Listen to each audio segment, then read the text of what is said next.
రెండు డోర్లు, ఒకటేమో ప్రియుడి కోసం, మరొకటి భర్త కోసం. రెండు మార్గాల్ని ఎంచుకుంది ఆ మహిళ. మేడిపల్లి కేసులో సంచలన విషయాలు బయటపడుతూ ఉన్నాయి. పూర్ణిమ అనేటువంటి మహిళ తన భర్త అశోక్ని హతమార్చడం కోసం ఎటువంటి స్కెచ్ వేసిందో ఆ డైరెక్షన్ ని చూసి ఏకంగా పోలీసులే షాక్ తిన్నారు. ఇక్కడ కనిపిస్తున్నటువంటి ఆ మహిళ ఈవిడే. సో పూర్ణిమ డైరెక్షన్ ని, తను రాసిన స్క్రిప్ట్ ని చూసి పోలీసులే షాక్ అయిపోయారు. అశోక్ దగ్గర, అంటే తన భర్త దగ్గర 5 కోట్ల రూపాయల ఆస్తి ఉందట. డైరెక్ట్ గా తన ప్రియుడు మహేష్తో లేచిపోతే ఈ ఆస్తి అంత తేడబోయింది మరి. సో నాకు ఆస్తి కావాలి, ప్రియుడు కావాలి, అందుకే స్కెచ్ వేసి మరి అశోక్ని హతమార్చింది భార్య పూర్ణిమ. అశోక్కు బోడుపల్లో బిల్డింగ్ ఉందంట, కర్ణాటకలో ల్యాండ్ ఉందంట. సో ఇవన్నీ చేజిక్కించుకోవాలంటే చనిపోవాలి, అప్పుడు నాకు ఆస్తి వస్తుంది, ప్రియుడు వస్తాడు. అందుకే మహేష్తో స్కెచ్ వేసింది. గుండెపోటుగా నమ్మించాలనుకుంది. ముందుగా హతమార్చింది, దాన్ని గుండెపోటుగా చిత్రీకరించే ప్రయత్నం చేసింది, దొంగేడుపులు ఏడ్చింది, కన్నీళ్లు పెట్టింది. కానీ చివరాకరణ పోలీసులకి దొరికిపోయింది ఆ నిందితురాలు. ఇక మహేష్ కోసం బెడ్రూమ్లో రెండో డోర్ను కూడా పెట్టించిందట. భర్త లేని సమయంలో మహేష్ని ఇంట్లోకి పిలిచి రొమాన్స్ చేస్తూ ఉండేదట. సో ఇప్పుడు విస్తుపోయే విషయాలు బయటపడుతూ ఉన్నాయి. సో ఆస్తి కోసం ఆ భర్తని ప్రియుడితో కలిసి స్కెచ్ వేసి హతమార్చే ప్రయత్నం చేసింది. తను ఏదో ప్లే స్కూల్కు నిర్వహిస్తుందంట అదే ఇంట్లో. ఆ ప్లే స్కూల్లో ఉండి 8 గంటలకు పైకి వెళ్ళి చూసేసరికల్లా నా భర్త చనిపోయాడు అని చిత్రీకరించే ప్రయత్నం చేస్తుంది. అది కూడా డైరెక్ట్గా బాత్రూంలో పెట్టేసి ఆ పిల్లల చేత వెళ్ళి మీ నాన్నని తీసుకురాపో అన్నం తిందామనేసరికి ఆ భర్త రాలేదంట. సో దాన్ని వెళ్ళి చూస్తే పడిపోయాడు. కానీ వీళ్ళ ప్రీ ప్లాన్ ఏంటంటే ముందుగానే వెనకాల డోర్ నుంచి ఇటు మహేష్ని, మహేష్ ఫ్రెండ్ ఇంకొకరిని, ఇద్దరిని పిలిచి చున్నీలు బిగించి ఊపిరాడకుండా చేసి అశోక్ని హతమార్చారు. ఆ తర్వాత బాత్రూంలో పెట్టేశారు. ఇక కట్టుకథ ఎలా అల్లిందనంటే పాపం ఉదయాన్నే ఆఫీస్కి వెళ్ళాడు, ఇంటికి వచ్చేసరికల్లా ఇంటికి వచ్చాడు, తర్వాత వాష్రూమ్లోకి వెళ్ళాడు. వాష్రూమ్లోకి వెళ్ళి నేను ఫ్రెష్ అయ్యి వస్తానని చెప్పాడు, అంతలోనే రాలేదు.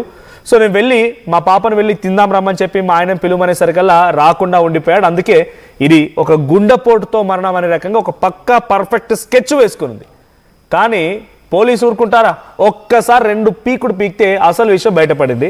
సో దీనిపై అటు అశోక్ బంధువులు మాట్లాడుకొచ్చారు ఆర్టీవీతో. వారేం మాట్లాడారో చూద్దాం. 1 గంట దాకా ఫోన్లు మాట్లాడేదంట. 1 గంట 1:30 వరకు అందరూ ఇక్కడే ఉన్నారు. తల్లి, తండ్రి, అక్క, చెల్లి, బావ అందరూ ఇక్కడే ఉన్నారు. మరి 1:30 వరకు ఫోన్లు ఎవరితో మాట్లాడుతుంది? అంటే భర్త చనిపోయినాక కూడా షాపింగ్కి వెళ్ళిందా? షాపింగ్ మరి 3 రోజులు పోలీసులు పిలిస్తే పోలీస్ స్టేషన్ నుంచి ఫోన్ ఇస్తానని పిలిచారంట. వాళ్ళ హస్బెండ్ది వెళ్ళిందట. వెళ్ళి అక్కడి నుంచి వచ్చేటప్పుడు షాపింగ్కి వెళ్ళిందట. అక్కడికి అతను కూడా వచ్చాడట మహేష్. మరి పిల్లోడికి కూడా ఇవన్నీ తెలుసో తెలీదో ఇవన్నీ మాకు అర్థం కావట్లేదు అసలు. ఏంటి సార్ ఇంత మరి ఘోరంగా? అంటే ఇల్లు కూడా అందుకే ప్లాన్ ప్రకారం కట్టుకుందంటారు?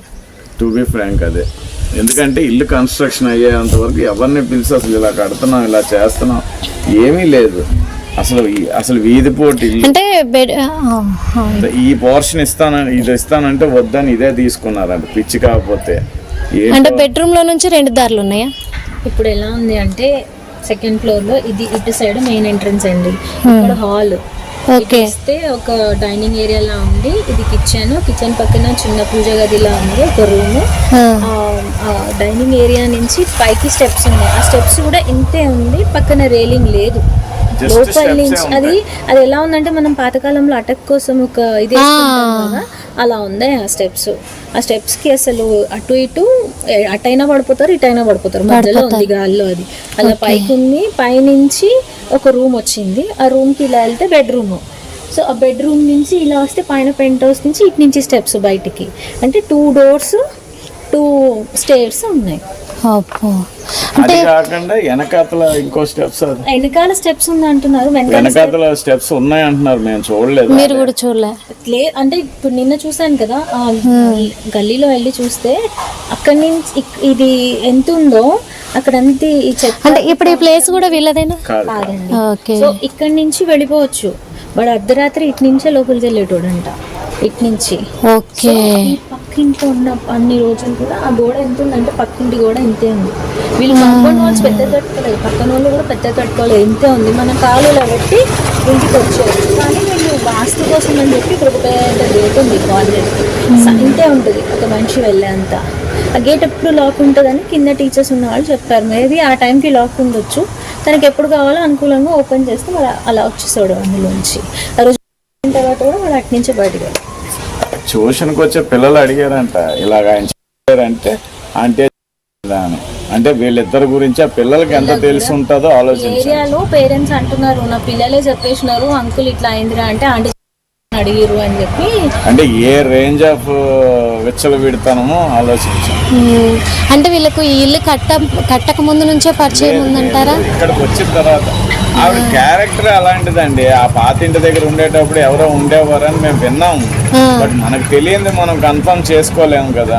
అవును, వినడం మట్టుకి అదే దీని ద్వారా కాదు, వేరే రిలేటివ్స్ ద్వారా తెలిసింది. ఇలా ఇలా చనువుగా తిరుగుతుంటది అని చెప్పి తెలిసింది తప్ప అది ఎంత నిజమో మనకి తెలియదు. సో అది నమ్మలేము. కాకపోతే ఇప్పుడు అయిన ఇన్సిడెంట్ బట్టి చూస్తే ఇవన్నీ జరుగుతుంటాయని అనిపిస్తుంది. అందుకే స్టార్టింగ్ లో కూడా పెళ్లికి ఒప్పుకోలేదేమో. యాక్చువల్లీ వాళ్ళ మదర్ ఒప్పుకోలేదు. వాళ్ళ మదర్ ఫాదర్ క్యాన్సర్ తో చనిపోయారు. అత్తయ్య క్యాన్సర్ తో చనిపోయారు. ఓకే, అశోక్ వాళ్ళ మదర్ క్యాన్సర్. పెళ్లి అయింది, దీవిడ అడుగు పెట్టింది, కుటుంబం నాశనం. ఈ పిల్లని పెళ్లి చేసుకొని వచ్చిన సంవత్సరంన్నరకే ఆవిడ క్యాన్సర్. సంవత్సరంన్నర 2 years లోనే ఆవిడ మ్యాక్సిమం 3 years లో చనిపోయింది. 3 years లో ఆవిడ చనిపోయిన తర్వాత వీళ్ళు విచ్చలు విడతాను ఎక్కువైపోయింది. ఇంకా అడిగేవాళ్ళు ఎవరు లేరు. మా మావి నెమ్మదస్తుడు. ఆయన అసలు 10 మాటలు మాట్లాడితే ఒకటి కూడా మాట్లాడ్డా ఆయన. అది సైలెంట్ గా ఉంటాడు. పెళ్లికి ముందే తను ఒప్పుకోలేదు, అయితే ఇంకా వద్దు అని చెప్పింది. వీళ్ళు ఆర్య సమాజ్ లో పెళ్లి చేసుకున్నారా? ఆర్య సమాజ్ లో ఆర్య సమాజ్ లో లేకపోతే యాదగిరి గుట్ట తెలియదు. మీరు వెళ్ళారు? నేను లేను. పూర్ణిమ వాళ్ళ మదర్ వాళ్ళు ఈ రోజు మార్నింగ్ బెంగళూరుకి వెళ్ళిపోయారు. ఓకే, అప్పుడు తీసారు. పెళ్లికి ముందు ఇక్కడ అబ్బాయేనా, అమ్మాయి వెళ్ళిపోయినా? అది కూడా తెలియదండి. వాళ్ళ మామయ్య నాకు మొన్న వచ్చినప్పుడు చెప్తే తెలిసింది. మా చిన్నాన్న చెప్తున్నాడు పెళ్లికి ముందే ఇలా వెళ్ళిపోతే వాళ్ళ మామయ్య ఇంట్లో పెట్టారంట. అసలు దీనికి అప్పటి నుంచే ఈ బుద్ధులు ఉన్నాయని అంటారు. సంసార పక్షంగా ఉండదు ఇది అని చెప్పి మా అత్తయ్యకి ఇవన్నీ తెలిసే వద్దని అన్నది పెళ్లి. కానీ మా వాడు వినలేదు. లాస్ట్ పెనాల మీద తెచ్చుకున్నాడు. అయితే ఈమెకు కూడా హెల్త్ బాగాలేదు. ఈమెకి క్యాన్సర్, బ్రెస్ట్ క్యాన్సర్ ఒకటి తీసేశారు కూడా. మా సైడ్ ఎంతవరకు అయినా సరే బుద్ధి మారట్లేదు. వాడి డబ్బులు ఎంతో పాడు చేస్తుందండి. ఇది షాప్ పెట్టుకున్నారా? షాప్ కాదు, యాక్చువల్ గా షాప్ కి రెంట్ అవసరం అయితే రెంట్ కి ఇచ్చుకోవడానికి అని కట్టారు. But play school office room లో పక్క నుంచి తలుపు ఉంది. ఓకే, ట్యూషన్స్ చెప్తారు. చెప్పుకోవడం ఈవినింగ్ పూట. ఎంత బాగా కట్టు కదా. నేను కింద ట్యూషన్ ఆయన వచ్చిందంట. ఆయన వెళ్తూ నాకు ఒంట్లో బాగాలేదు పూర్ణిమ నువ్వు చూసుకో అని చెప్పి ఆయన పైకి వెళ్ళిపోయాడంట. పైకి వెళ్ళి పడుకుంటే హార్ట్ అటాక్ వచ్చి పడిపోయాడు ఆయన. మాకు తెలీదు, ట్యూషన్ అన్ని అయిపోయి పైకి వెళ్ళి చూసేసరికి ఆయన అలా ఉన్నాడు అని చెప్పి కొడుకుని ఫస్ట్ ఆర్ఎంపీని పంపించిందంట. పంపించుకురమ్మని కొడుకుకి. వాడొచ్చి డిక్లేర్ చేసాడు డెత్ అని. ఓకే సార్, మీరు పోస్ట్ మార్టం అప్పుడు చూసారా బాడీని? లేదండి, నేను అదే చెప్తున్నాను. ఫీవర్ ఉండి నేను ఎక్కడికి వెళ్ళలేకపోయాను. ఇక్కడ కూడా కష్టంగా వచ్చాను. ఆ మొహం మీద దెబ్బలు అవి అన్నారు కదా, చూసారా అసలు? లేదు లేదు.